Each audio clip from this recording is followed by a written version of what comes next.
Welcome to Praviti Vichari Nature Festival in its third edition with the theme Sanity Ceremony Sustainability. Today we present to you a session on women empowerment with a session topic as breaking change, building futures, empowering women through narratives. Please join me in inviting all the panelists on the stage. First, I would like to invite on stage Ms. Sagarika Chakraborty, hailing from Kolkata, penning the journey of her mother, revealing child welfare injustices in her own life. Later adapted into the Bollywood film Miss Chatterjee vs. Norway. Ms. Sagarika, please join us on the stage. Next on the panel we are having Ms. Meenakshi M. Singh, acclaimed bilingual author and poet with 3 books including Cupid Art Corporate and editor of Shida Shakti Anthology.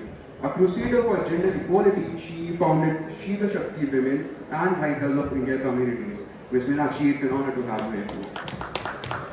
Last but not the least, taking off my responsibility, I invite on the stage Ms. Rrashima Swaarup, who would be the moderator for the day. She is a seasoned corporate analyst with 20 plus years of experience, holds a senior director position at a prominent US-based business research and consulting firm. Thank you, Rrashima ji. Please join us on the stage. Good evening, everyone. I'm Rrashima Swaarup, and just as Abhishek very kindly introduced me, I am a senior corporate analyst and a best-selling author represented by the Bookmakers Literary Agency. I'm really happy to be here, particularly because the subject of our discussion is one that is very close to my heart, women empowerment.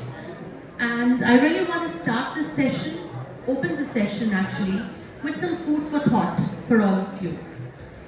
There was this survey that was recently done by the Daily Mail. It's a UK-based publication, which said that for every 4 male characters in a book, there is 1 female character only. So when you think about it, you know how skewed is the gender ratio in literature. The heartening thing, however, is that the ratio becomes a little more balanced if a woman author has written the book. And which is why I am really happy to have 2 wonderful women authors here sitting on both sides. I will now be opening the panel with my first question to Meenakshi. Meenakshi, your organization, the organization that you run is called Shida Shakti, and that is frankly a very powerful word itself. I mean, it's so powerful that it sends goosebumps down me. Now in your work at this organization, you're meeting people, you're hearing their stories, and I'm sure there are plenty of inspiring tales that you hear as well. You're also a writer, and I've seen that your writing is again very focused on women empowerment. And we know that as writers, we are always influenced by real life and the people that we meet. How are the experiences of the people you meet through your work? How do they impact and influence the journeys of the characters in your books? Thank you, Rrashima. That's a pertinent question. Shida Shakti stands for that, every woman has that inner power within. You don't need to empower a woman. She's already empowered. She just needs to discover her inner strength. As I believe, that woe that differentiates a woman from a man, that doesn't stand for woes, it stands for wonder. So in Shida Shakti, my organization, we built it on a theme that women supporting women. When women believe in abundance and, build up each other, cheer up each other, then, world is a better place. In Shida Shakti, like we brought this anthology 5 years back, wherein 300 poems were there to celebrate feminism. And feminism is humanism for me.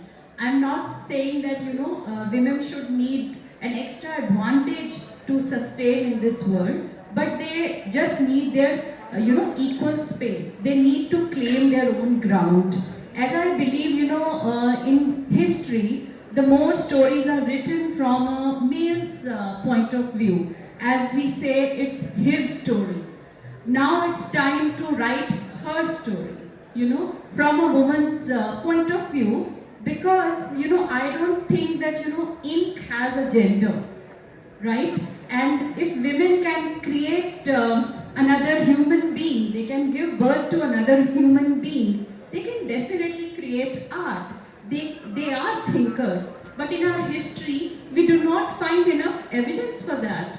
There are very few achievers or great women we read about in our history. So She the Shakti is basically to raise women's voices, and they need to be heard. And in my work, in my community, I've seen often, not just the underprivileged women, but the affluent women. I came across a woman who was like a billionaire, whose husband was a billionaire, but she was so, I would say, there was no self-esteem, and she was feeling so, there was no self-love.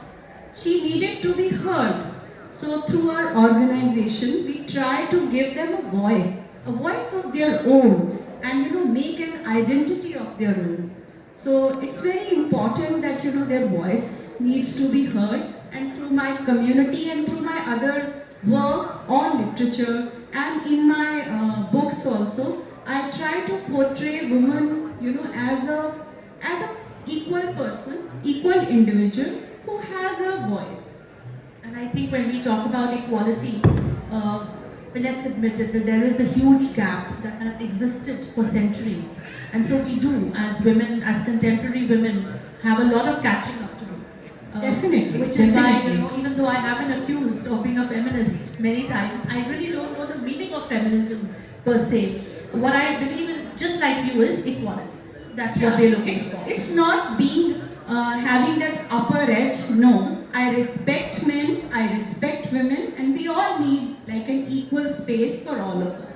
That's all. Absolutely. When my voice becomes too aggressive when it comes to feminism, a lot of people ask me, "Oh, have your experiences with men not been too good?" And I have to tell them, I come from a family which has spoiled me, which is why it becomes so difficult for me to accept anything but that.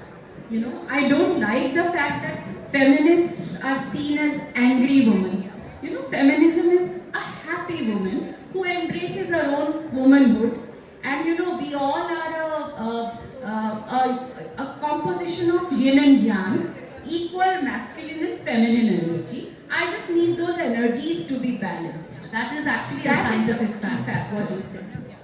That was very insightful, Meenakshi. Thank you for sharing that, and I'm sure all of you would be interested in checking out her organization's website, so please do so. She the Shakti is doing some extremely good work for the upliftment of women.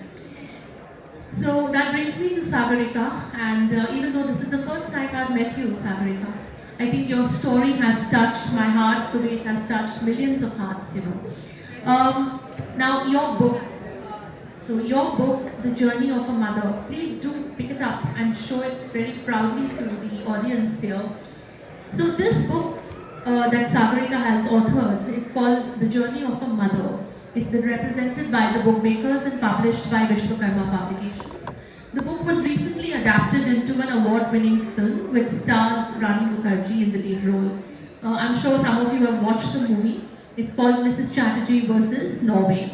And let me also tell you that this is not only Sagarika's book, this is actually her own life story. Sagarika, this was one brutal battle that you had to fight. Tell me, how was the experience of writing this book? It couldn't have been easy. Tell us how easy or difficult it was to actually pen down your life like this. Actually, the journey of the country is based on the unlawful practices of the child welfare, and basically, hello, and every year, so many children had abducted by the child welfare systems in Norway. So even my children were also abducted by the child welfare. So after that, I decided that I should should have written this book, and I thought that it's really very much heartbreaking for me because I am a sole breadwinner of my family, and my father is a retired engineer, and I am also a single mother. I have two children. So one of my child my elder son is suffering in ADHD, and I am taking all the responsibility of my family. And it's a long struggle story in my life, and it's a long custody battle, and it's taking 2 years, more than 2 years, and after that I got back my both children. So after that, again I started to continue my education, and I completed masters in computer application, and right now I am a software engineer and settled in Noida. So being a single mother, it is very difficult. There is a lots of hurdle to take the responsibility of 2 children when no one can help you. So this book, each of the words of this book is each drop of my tears. So I could remember that the days the both children had taken away by the child welfare systems, and when I just remember those days. So every days I am weeping. I was weeping in my home, and I don't know how can I get back my children, and no one can help me on that time. And after that, after a long debacle, obviously Indian government and Mrs. Brinda Karat and Rrashima Swaarup helping me a lot. So obviously my parents gives me lots of help on that time. So it's a long struggle story, and obviously it's very much heartbreaking. And when I wrote this book, so I have started to write this book, and every day I am weeping. So I think that this book is dedicated to all the mothers who are struggling in her life, and not only the mother. It is empowering all the women who are struggling a lot in their life. So I think we can all understand that writing this book was like pouring your heart out, and it couldn't have been easy. But now that the story is out, I think that itself is a gratifying thing, that so many people have read it, they've been inspired by it, and since the theme of this panel is empowerment, I think it has truly empowered single mothers. It has given them sort of, you could say, a light at the end of the tunnel. So I think we must commend Sagarika for her courage as a mother, as a woman.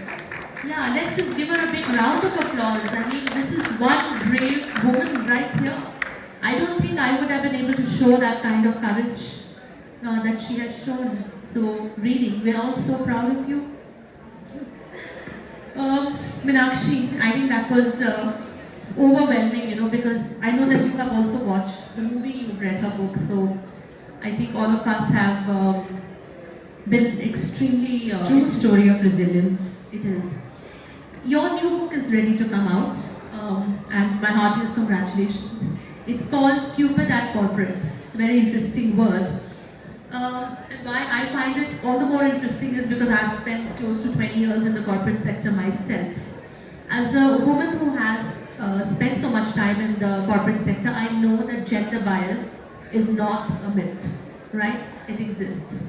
Now, your book has a quintessential corporate setting. And given your background and the work you do for your organization, I know for a fact that your book also would have a lot of strong women characters. So tell me, do you agree with me that gender bias is not a myth? It exists.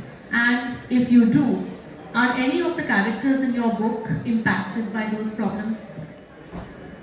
Your guess is right, Rrashima. In my upcoming book, which is going to be releasing in end of Feb by Vishwakarma Publishers and represented by the Book Bakers, its title is Cupid at Corporate, and you will see that this is the phenomenon. It's a very organic thing that people spending a lot of time at workplaces, that there are, they spend time and they happen to be together in thick and thin with each other in various projects, and relationships brew up, romances brew up, and so it is based on a romantic fiction story. But the protagonist, as you said, Suhani, she is a staunch feminist, and coming from me, she has to be a feminist and a happy feminist. And I've addressed the issues, workplaces, as we are discussing. There are a lot of things which we need to, support women in their journey of, in the ladder of their career. There are biological factors like motherhood, and we need more support from the companies, the policies, the corporates that shouldn't come in the way of an ambitious woman. And in India, there is very least support.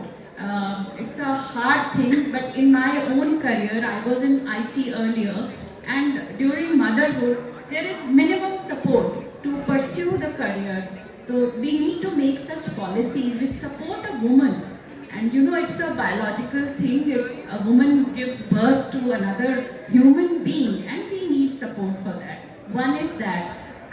In my book, there are other issues are also addressed, like if a woman is independent and is living on her own, then there is societal pressure of getting married. Societal's patriarchy, there's a lot of pressure that she should be settled, and why can't a woman be happy on her What is the own? meaning of being settled? That's another thing, right? Marriage is not the ultimate goal of settlement. I mean, each to her own. Like she could choose to get married or not. She could choose to be a mother or not. She could choose to wear what she liked and make her own choices. So it's her life. But what happens is, we don't judge a man, and we put lesser pressure on a man than compared to a woman, and that conditioning is there. And at workplaces these days, if you see at senior positions like CEOs or CXOs, you will hardly find any women. And these days, I've seen in many corporates, they are making such policies of glass ceiling, of having a gender ratio, but they are not able to achieve it because the policies are not supporting it. I think there's also a lot of judgment. There's a lot of judgment. If a woman is ambitious, she is independent, and she is going out, traveling abroad, leaving her family alone, then there's a lot of those क्या बोलते हैं society के चश्मे जो उसको जज करते हैं कि if she is ambitious, she must not be a good wife or a good mother or a good daughter-in-law. So there are so many roles and responsibilities attached to a woman.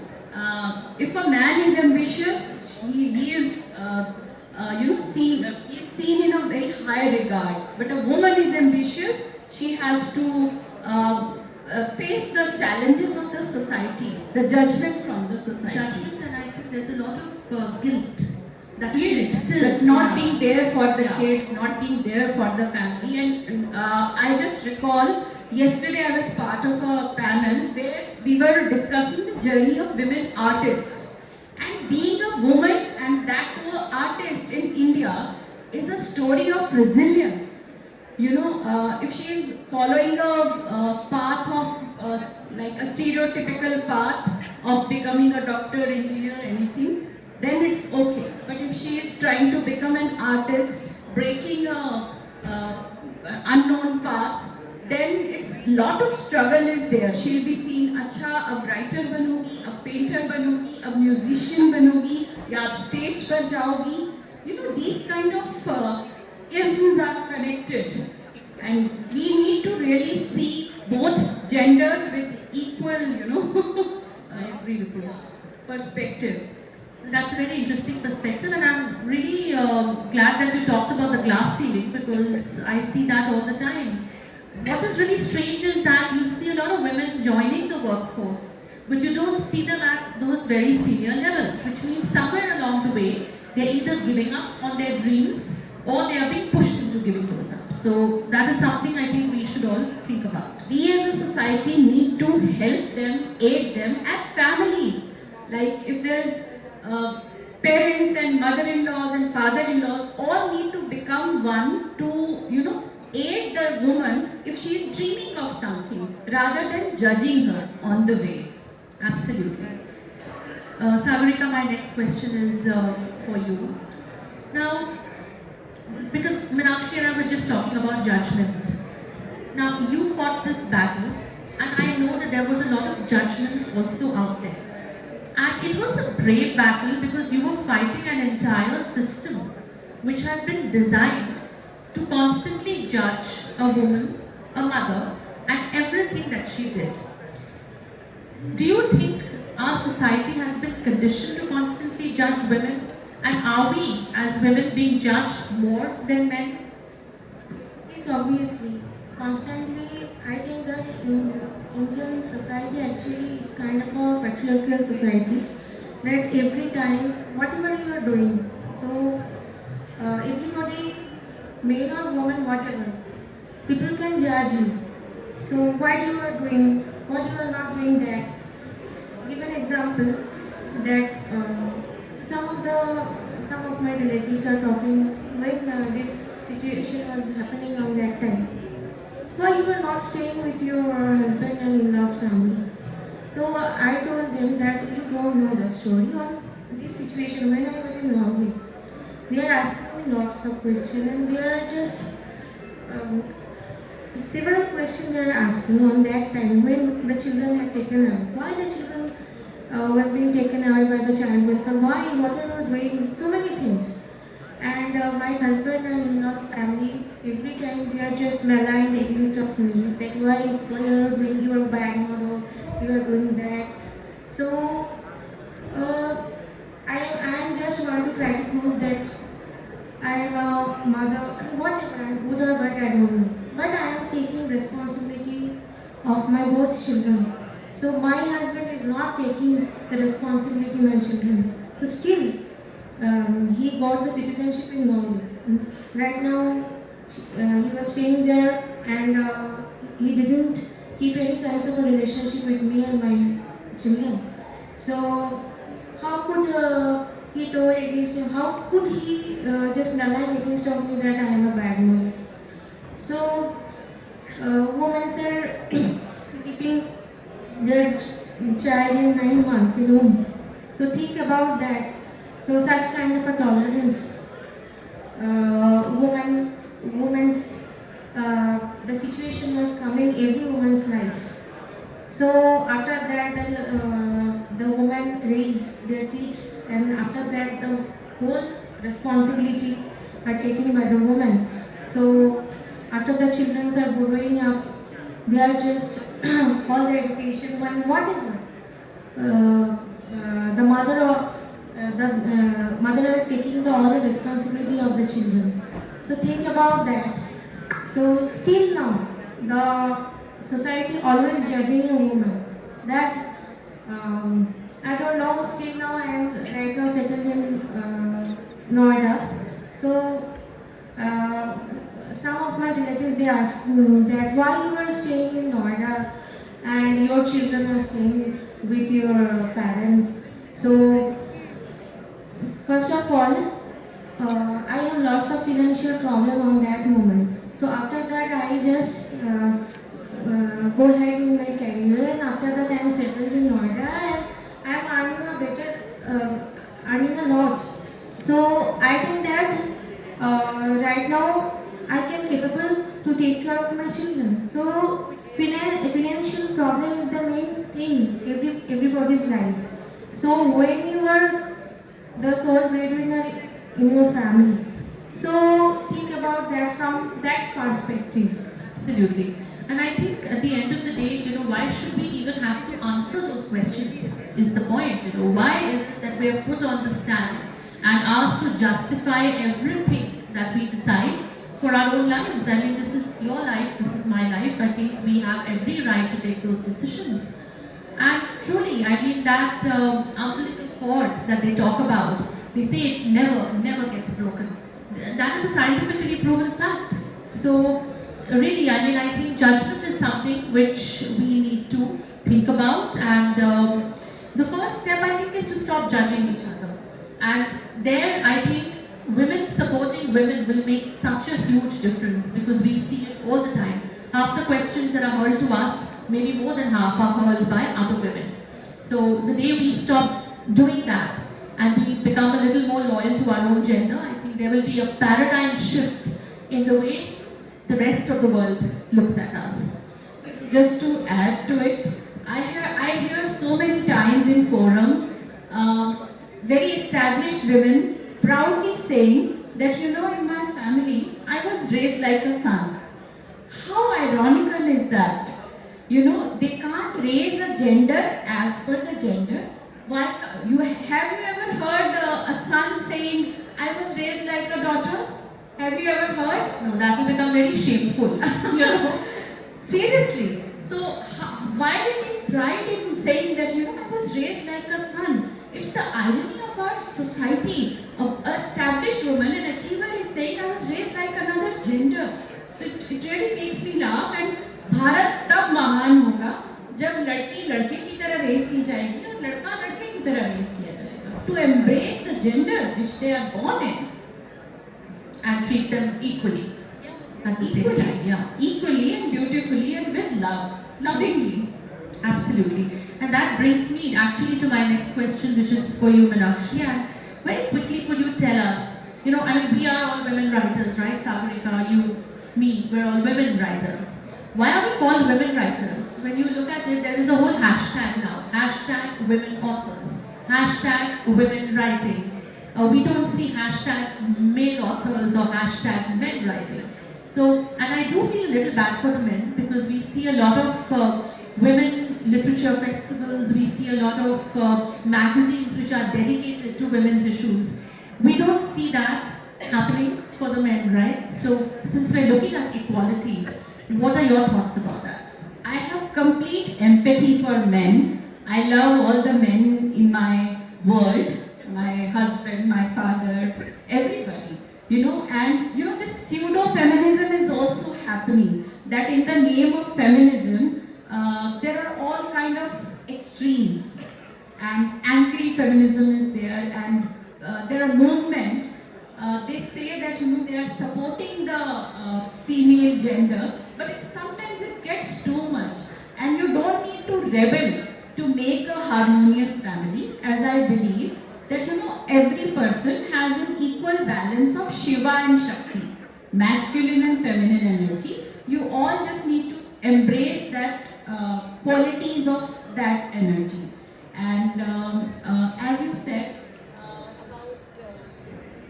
about the glass ceiling and women authors, I feel in support of men also there should be a menism movement. If there could be, I sometimes pity men. But yes, there is support needed for women at places like corporates, in like CXO kind of positions, or parliament. You see very few ministers in parliament. Do you see many women in parliament? No, we don't see many women. So we need our representatives also there with full regard to men. We just need a balanced society. That's all we are seeking for in the name of feminism. And men, if you know, I say in She the Shakti also, there are male poets also who are supporting feminism. So she for she as well as he for she.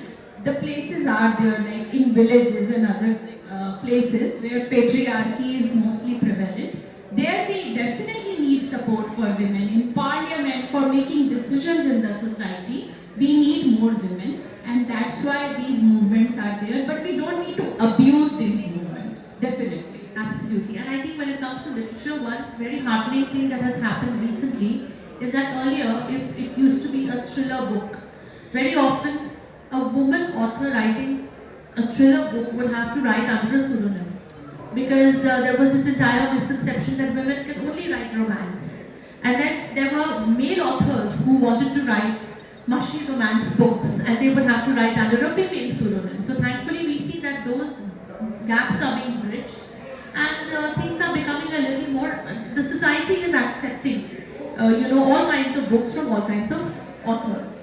Definitely, like J.K. Rowling's story, she had to go by J.K., you know, by that name, so that it sounds male author. So these things are shifting in every industry, in literature and everywhere.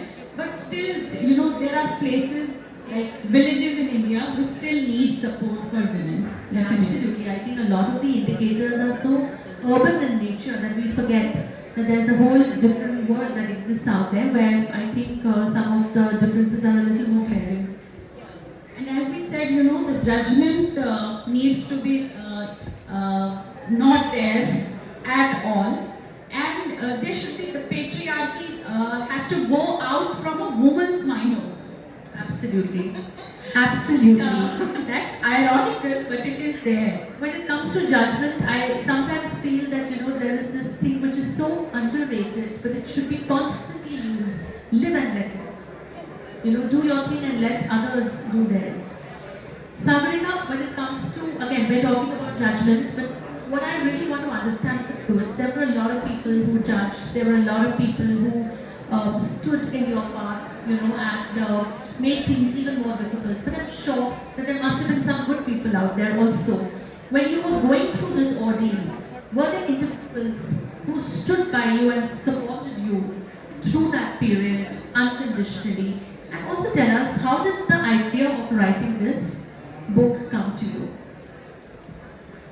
Actually, during that time, our Indian government and Rrashima Rrashima Swaarup and my parents are also helping me. And every day I just call my mother. And my mother gave me and supported me that you just keep patience. I know that your situation. And this situation, and every day I am just weeping and told my mom that I cannot tolerate. I cannot tolerate. So after that, gradually the situation, the Indian government, everything is going.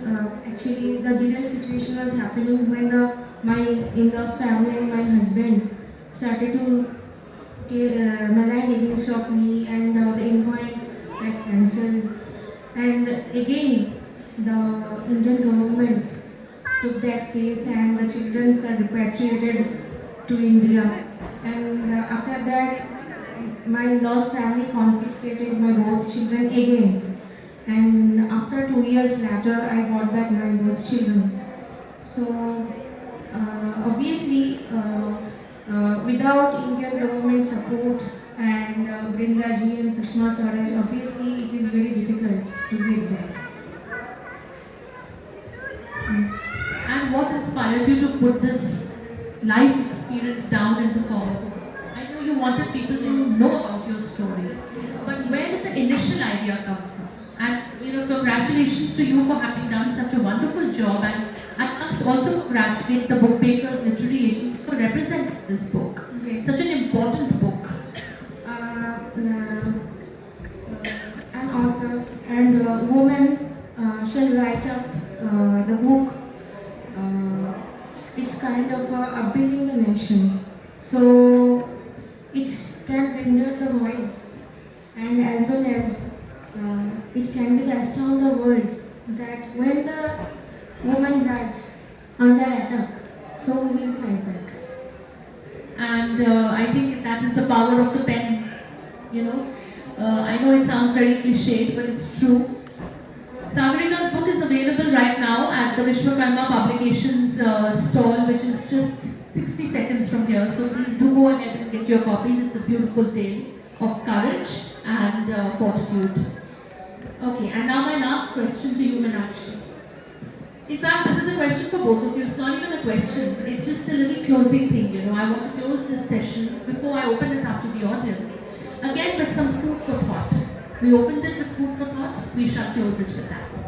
Since the session is titled Women Empowerment, it is my thought and my opinion that in order for a society to truly progress, its women have to be empowered.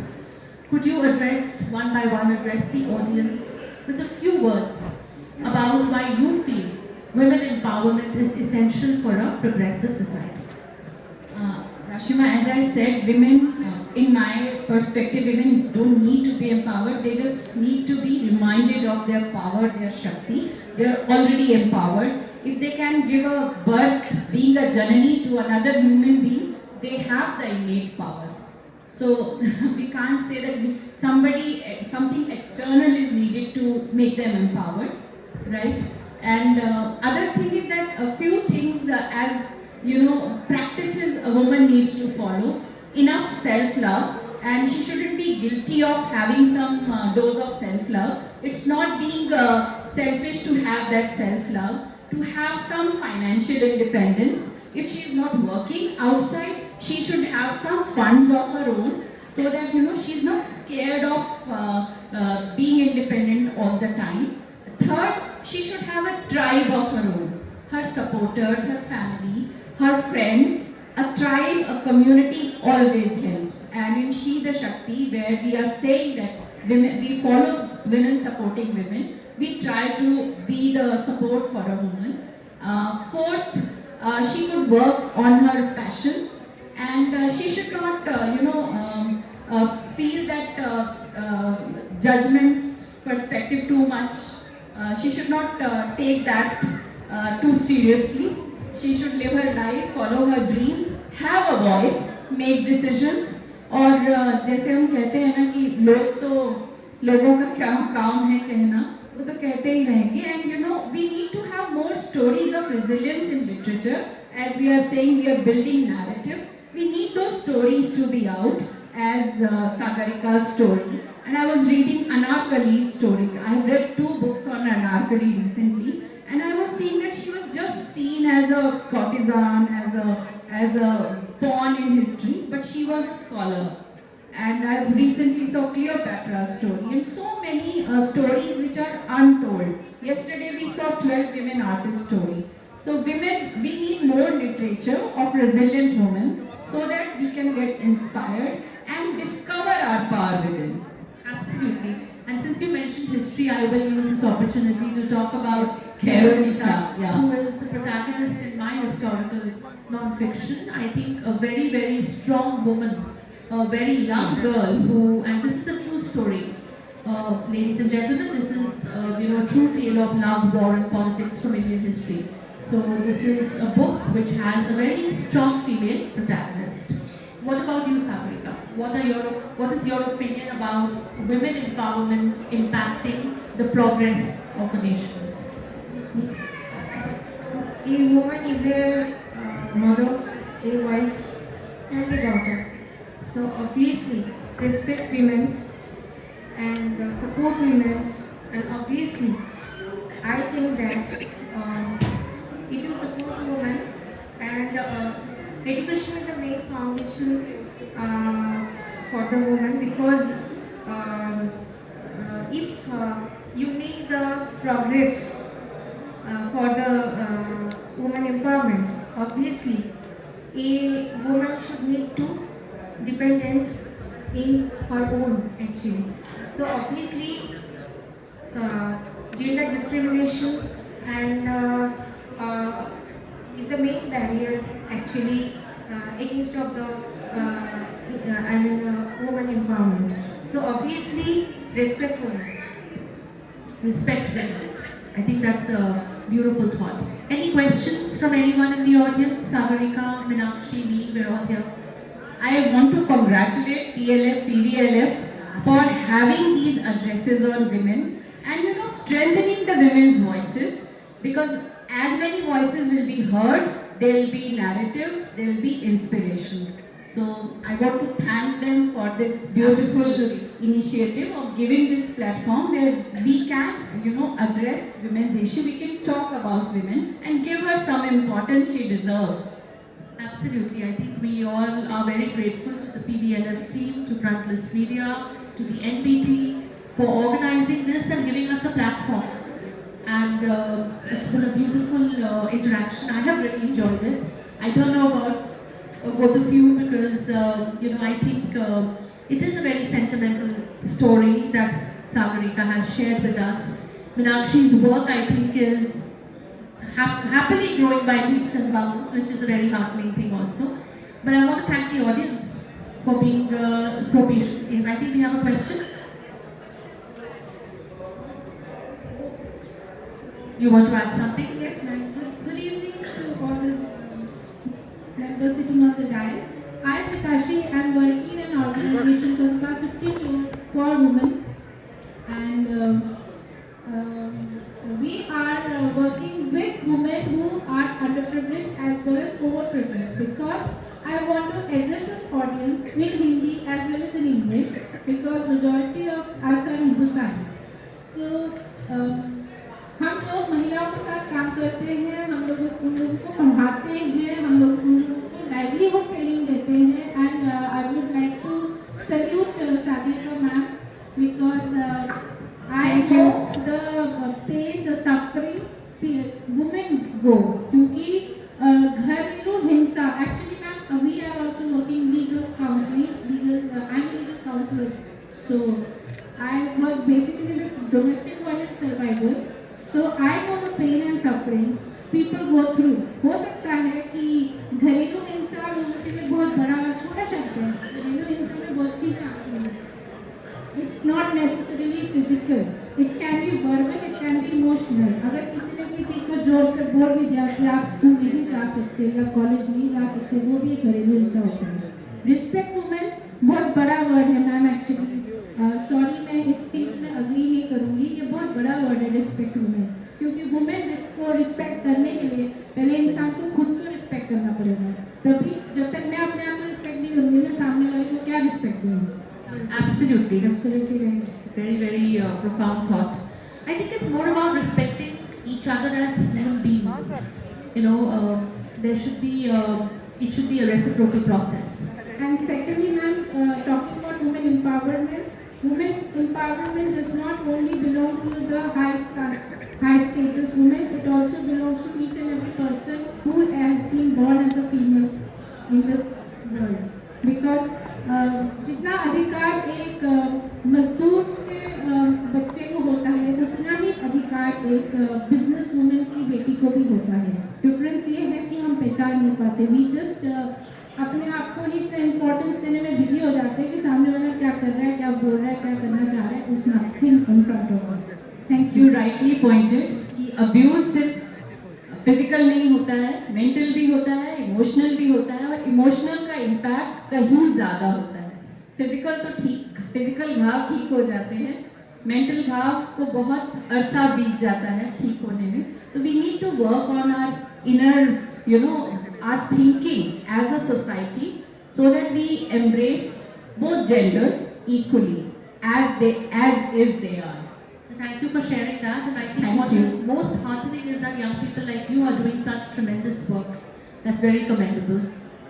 Thank you. I just got to know that PVLF's CEO has another organization called Soul Wellness, which works toward these issues of women empowerment also. So I think we can also explore that organization. Any other questions? Does anyone want to add anything? Yeah, I think we've said it all. Thank you for Thank you being so much. there. Yeah, thank you so much. Thank you very much.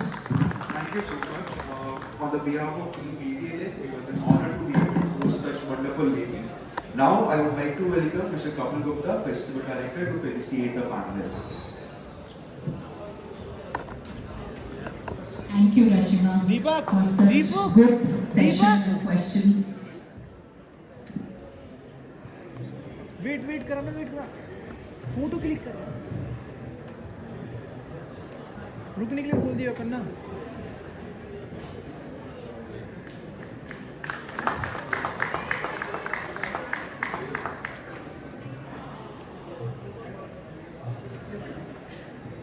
Wait बोल दिया करो ना, रुक जाएंगे.